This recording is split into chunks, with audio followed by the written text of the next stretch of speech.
Hey, everybody, and welcome back to Jerseys with Josh. Today, we're going to talk through types of jerseys you'll encounter as a hockey jersey enthusiast. This includes authentics, which I'm purposely putting in air quotes, MICs, an acronym we'll talk about in a moment, and the new Adidas Primegreen jerseys. I'd like to welcome back Eric Kovel to the show. Eric, glad to have you. Nice to be back. Thanks, man. If you haven't seen the video Eric and I made about his collection, please definitely check that out. I'll post a link up top for you. Eric is a huge Caps fan, and he's got an awesome collection. He's also got a new jersey we'll share as we chat today. So, Eric, before we jump in, I'd love to get your thoughts on a Caps jersey, if that's all right with you. Yeah, absolutely. Cool. All right. So it's one that I found on eBay. I'll share my screen here. And here it is. Hall of Cool. Famer Adam Oates, 96, 97. What do you think? Wow, that's an amazing jersey. And honestly, that's a really good price for a serious collector as well. Look at that wear. Nice puck mark across the crest. Should be easy to photo match. And I love the Screaming Eagle design. That's awesome. Me too. It's a very cool design, and I love the shoulder patches. And I noticed this JB patch with what looks like a bulldog in there. Is that something as a Caps collector you would know about? Actually, yes, that patch was for Jack Button, who was a scout for the Penguins first and then the Capitals, and he unfortunately passed away in 1996. So throughout that season, they put the JB patch on the home set, the away set, and the alternate set. And it's just a remembrance patch for Jack Button, whose nickname was Bulldog, and that explains the Bulldog in the middle. So cool. So cool. Yeah, I mean, I love the wear on this thing. It's got a letter of authenticity with it. And as I saw it, I thought about you and I thought, like, man, what a cool piece that I'd for sure love to have in my collection, even though the Caps aren't my primary team. I mean, you think of Adam Oates. Geez, pretty Yeah, cool. it's definitely a nice jersey. I'm lucky enough to have a white and a blue Screaming Eagle in my collection, so can't break the bank on that one right now. But definitely a nice jersey for any serious Adam Oates collector out there. Fair, fair. Well, thanks for humoring me on that. Um, let's dive into our focus for today. Like I said, types of jerseys. There's lots to know here. I want to avoid folks getting tripped up here. I have in the past. I'll tell that story. Bye. I'll tell that story here right now. So let's jump into it. So, I'm a pretty big Sabres fan, as many folks know. And I remember going to the Sabres store the summer right when Jack Eichel was drafted. Such a huge deal for Buffalo fans. I was so lucky to be at the draft down in Florida when he was drafted. And I spent pretty big money on what I would call an authentic jersey and the customization because I wanted it to be real. I knew his game worn jerseys would go for crazy money. I was right. His first game worn jersey went for around $34,000, which is just an eye popping sum. So this is a jersey that I picked up that summer. Eichel jerseys weren't even on the shelf back then. And so I had to have it customized and do it, mail away and all of that, and was really, really happy with it. Um, in terms of when we're filming this video, this is just after Eichel's return to Buffalo from Vegas. So it's been an interesting time as a Sabres fan, that's for sure. But that being said, being in the jersey hobby, I saw this acronym start popping up, MICs, and I had to ask in a group, like, what MIC? What is this? And someone told me it's made in Canada. And I was like, oh, I didn't realize that there was a big difference between the authentic jerseys that are sold and made in Indonesia and the true, like, made in Canada authentics or team issue jerseys, which are actually the same ones as the players wear on the ice. So I thought it was interesting. I went into my closet to take a look, and sure enough, when I kind of went and went in there, I'll see if I can get this on camera. There we go. Made in Indonesia. And I was like, oh, man. So it's not an exact version of what Eichel would have worn his rookie season, bit of a bummer there, but a story I wanted to share for sure. And I know Eric, you've got a story too. Yeah, so when I did get started with collecting jerseys, I too wanted to collect jerseys that players wore on the ice. I thought that when I bought this jersey when they switched to Adidas back in 2017, this was what I thought the players wore on the ice. And to an untrained eye, this would look like a jersey that a player would wear on the ice. I did have the Stanley Cup final patch sewn on as well. But if you look in the collar here, just like yours, you will see that instead of made in Canada, this says made in Indonesia. So when I started to get more serious about collecting and saw that acronym MIC, I had the same confusion that you did. And I just thought it was like a tag that people were using to describe a particular jersey. But as time went on, I too figured out that MIC stood for Made in Canada, which made it honestly made me kind of upset because these jerseys do run you a pretty penny. I think these retailed for about 220 on NHLshop.com, which for a made in Indonesia jersey, in my opinion, is a little bit steep, especially because at the right price, at around $200, you can also find a game issued made in Canada jersey that you could also strip and have recustomized. So just the difference in quality, which we'll probably go over in a second also, it makes buying Indonesian jerseys not worth it for me anymore, unfortunately. Yeah, totally understand. It really interesting that we both had a really similar journey there. So I think that's a perfect segue. Let's talk about a made in Canada jersey that you've got handy here. Yep. So this is a 2017-18 set one. On all the jerseys that year, you will find the Centennial patch on the Adidas jerseys, and also set three in playoffs from the 2016-17 season. You will also find the Centennial patch. So only for Adidas, you will only find these patches on set one.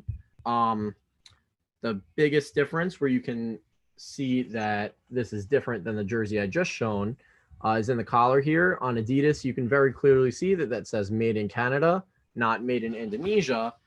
So when I started collecting, I thought that was the only difference between the two. I just thought it was where they were made.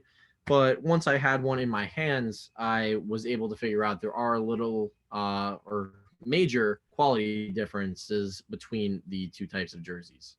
Awesome. Tell us more about the differences. Yeah, I mean the biggest thing that I noticed first off the bat is the dimples on the shoulder. I think Adidas did this primarily as just an aesthetic type of piece. So in my hand here, I have the retail authentic Indonesian and I have the made in Canada here. I will hold them both up so you can see the differences in the dimples.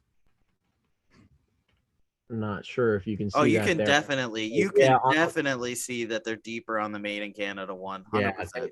they are deeper. Adidas says that the dimples are supposed to be for increased airflow, but I think it's an aesthetic piece because I've worn one on the ice before, and with shoulder pads on, there's really no difference for me between Reebok and Adidas. But yeah, that's definitely a big difference. I unfortunately don't have numbers on my made in Indonesia jersey. I know on the Indonesian jerseys, it is one layer of fabric for the numbers and it's just sewn on. So it's screen printed. If someone prefers screen printing and a lighter jersey, the Indonesian jersey would probably be right for you. But on the made in Canada jersey, I'll get in close here. There's actually two layers of fabric. So they have a different layer of fabric, the dark blue outline here, and then they also have a white piece of fabric for the actual number, and both are sewn on individually. They're not screen printed. It's two separate pieces of fabric. Some teams actually use more than two pieces of fabric. Off the top of my head, I'm trying to think. The Caps reverse retros, they actually use three pieces of fabric to sew on the numbers, but on the Indonesian Adidas jerseys, it's all one piece of fabric that just screen printed. I wish Adidas would give you like a little disclaimer on the website saying that they're not the same jerseys players wear on the ice, but what are you going to do? Also on the inside, is a fight strap. And there are two totally different types of fight straps between the Indonesian and the made in Canada jersey. I will show you the Indonesian first. So if you look at the fight strap on the Indonesian, it is a single layer of reinforced fabric here, and it's white. And the fight strap is very thin. It's hard to show this on camera, but it's very flimsy. I think it's just for show. I don't think anybody could actually use this as a real fight strap on ice. If you look at the made in Canada jersey, first of all, it's a completely different fight strap altogether. The fabric here that they sew it on with is the same kind of fabric they use on the numbers. It's much heavier, and the fight strap itself is so much thicker. So it's a double reinforced piece of fabric. It's a different fight strap altogether, and it's much thicker, obviously, for when the players wear them on the ice. Love so it. That's another difference I wish I knew. Probably the last difference, when I bought my retail authentic jersey, I noticed this button on the bottom. So this is on the Indonesian. I noticed that button, and when I watched games that year, I was like, wait, why don't they have a button on their jerseys just like mine? So that's when I started feeling a little skeptical about the actual authenticity of the Indonesian jerseys, because at the time I did think this is what players were wearing on the ice. But once I started noticing these telltale signs, I kind of had some doubts in my mind. One other difference here, really quick, is the quality of the shoulder patch. The easiest way for me to show this, if you look at the Weagle there on the shoulder, it's very, you can fold it really easily. It'll just come back to its original shape. It's almost like a piece of cloth, and it is one layer of fabric. So there's no stitching in there. It's just a screen printed patch that's sewn on. On the made in Canada, and this is one of the biggest differences between the MICs and the prime greens as well. It's also looks screen printed. It's much thicker. Like, it's very, very hard to bend, especially for when the players are wearing those shoulder pads. And if you look closely, it almost is embroidered in. So there's different types of threads, different colors of threads used there. And the thickness of the patch, it's so much thicker. And it's actually sewn on with 2 layers of fabric instead of 1, just so it doesn't rip off during the game. So those are the differences between a made in Canada and an Indonesian retail. Very, very cool. Thanks for pointing all those out. I learned a lot just listening to you there. Also, never heard the term Weagle before. That's a first for me. So thanks for bringing me into the Caps collectors jargon. Caps fans, we call that the Weagle because when they designed this logo, and I love this logo, I hope for the Stadium Series next year, if they don't go back to the Capitol Building logo, they put this as the main crest, because this was supposed to be a W for Washington. And not sure if you knew this one, Josh. What does that look like to you? The bottom cutout of the Weagle. Yeah, that's got to be the Capitol Building. Yep, that is the Capitol Building. So this, I think, is so much better than the regular main crest, because this has W for Washington. It has the Capitol Building, which is the name of the team, Capitals, and just the logo itself, I think, is sick. So there's a lot more meaning behind this logo than just the word mark Capitals. So if anybody from the Caps PR team is watching this video, please make a jersey with the Weagle on the front. Hey, there you go. That's phenomenal. All right. And so Adidas has made a pretty big move recently. They started to make what they're calling prime green jerseys in an effort to be more environmentally friendly. There's a lot of plastic waste out there. There's a lot of jerseys that they need to make. And they came up with a solution to bring the two of those together. And it's something that I'm really excited about. And I heard Dave Mizell talking about it on the My Grey Group's new podcast, Tales from the Warehouse, which, give it a listen if you haven't already. It's on Spotify is where I heard it. I'm sure it's in other places too.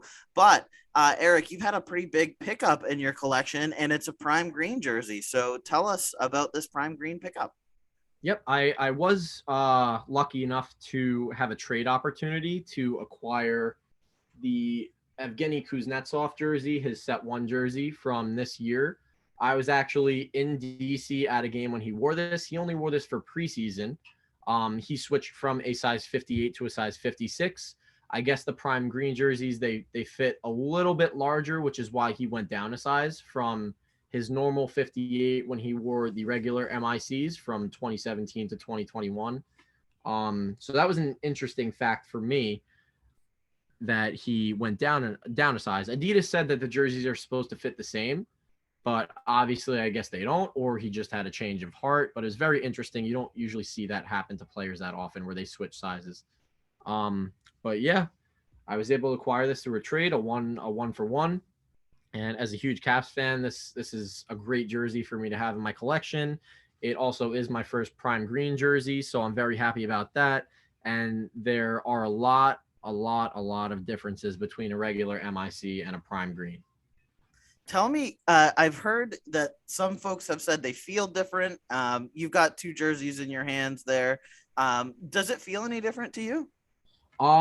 Honestly, between the regular MIC, which they wore from 2017 to 2021, the prime green does feel a lot lighter.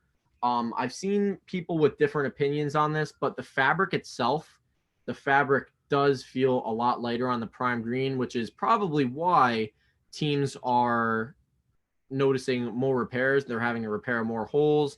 I know you said in the podcast that Dave said that there are a lot more repairs on the prime green jerseys, and it also might be the plastic material. There on this jersey, there's a ton of board burns. This is my prime green Kuznetsov. I'll hold it up there. There's a board burn right there. It's got 3 team repairs on the sleeve, which I'm assuming are also board burns. There's a giant one right there.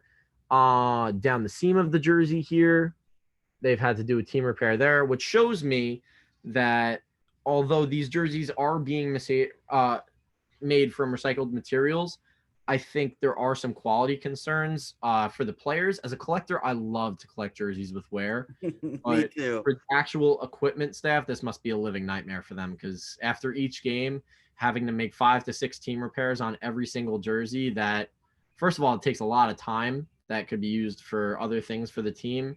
And just it must be like a living nightmare for them having to repair, let's see, like maybe 24 jerseys times 5. They're having to make almost 100 repairs on average after every game, which takes a lot of time. Yeah, that's a great point. I'm definitely in the excited for it camp as a collector, but you do raise a great point. So, equipment managers, we're giving you some love here for sure. Thanks for keeping up with all of this. Yeah, but there are a lot of differences as well. The biggest difference that I noticed first was how deep the dimples are on this jersey. Now, again, I still think it's an aesthetic piece. I'm not sure if Adidas is trying to emphasize the airflow technology that they claim they get from the dimples. But if you look, this is my regular MIC. This is the prime green.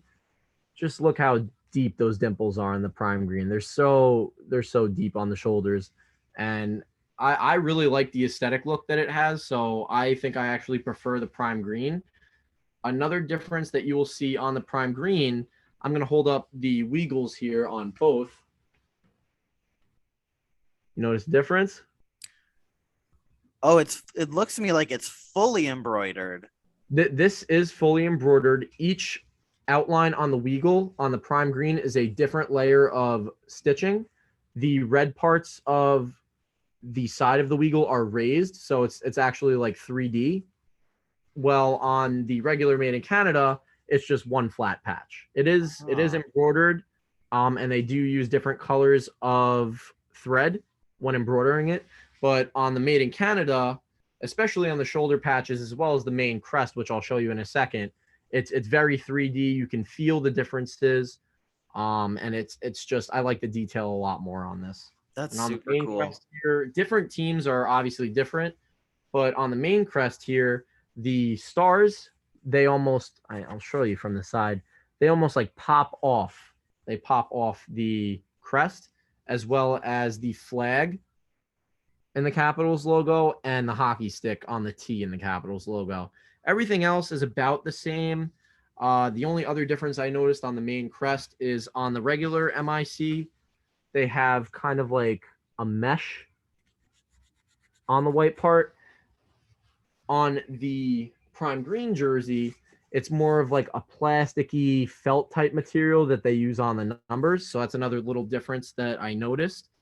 Um, Obviously, on the bottom, for those of you that are serious about collecting, they have the prime green patch that goes on the bottom hem of the jersey. You will not find this on a retail or a MIC from 2017 to 2021.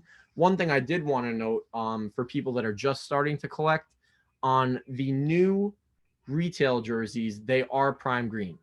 So don't get confused. Still look at your number one telltale sign inside the collar. Make sure it says made in Canada, because both the made in Canada versions and the Indonesian versions, they do have prime green written on the tag here where the Adidas logo is on the opposite side.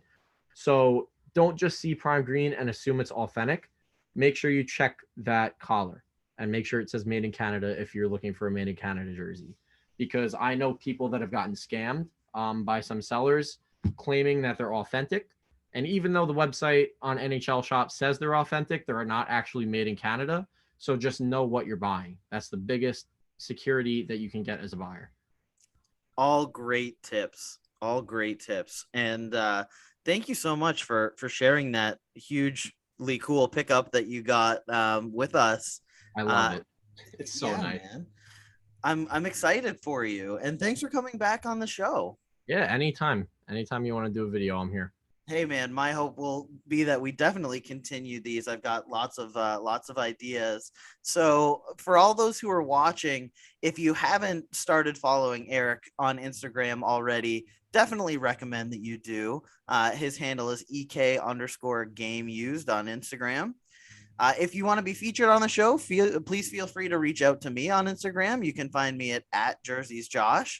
And that'll do it for today. So if you enjoyed the video, please do hit the thumbs up. Subscribe to the channel if you haven't already. Thanks everyone for watching. Thanks again, Eric, for being here, and enjoy the hobby.